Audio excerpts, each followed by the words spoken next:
হয়েছে আল্লাহ।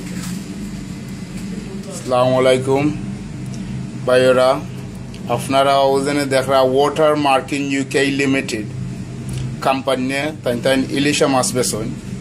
আমরা আলিশান তান্দুরি ব্ল্যাক ওয়াটার কাম্বালি সারিত আমরা একটা ইলিশা আনছিলাম আমরা স্টাফর খাবার জন্য।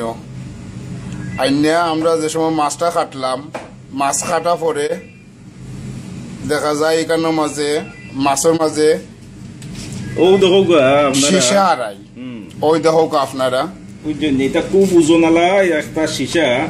ও দেখো দেখলা নি আপনারা?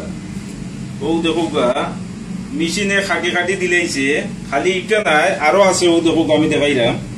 ও দেখো ইলিশার ভিতরে ও দেখো খাড়ছে যে সীসা, দেখলা নি আপনারা? দেখো এটা বাংলাদেশ থেকে ইলিশা মাছ আইছে। আর ওটা যদি অ্যাক্সিডেন্টলি দেখতাম না আর ইলিশার আন্দাজ দিলেই দাম তো এটা মেল্ট হইয়া শিরার লগে যখন গেল নে, তখন যাওয়ার পরে এটা আমরা পেটও গেল নে, আমরা তো বাঁচা তো আর সম্ভব হইল না নে।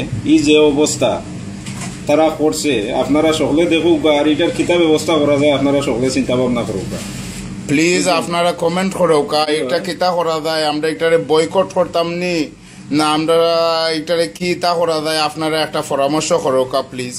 আর যত ভাইয়েরা আপনারা নিয়ারি ইলিশ ডাকছেন, আপনারা ফ্রিজার বা খাওয়ার প্ল্যান প্রোগ্রাম আছে আগামী 2 দিনের ভিতরে, প্লিজ দয়া করে আপনারা সতর্ক থাকবা আর ওটা দাদা ভেরি কেয়ারফুলি আপনারা চেক করবা।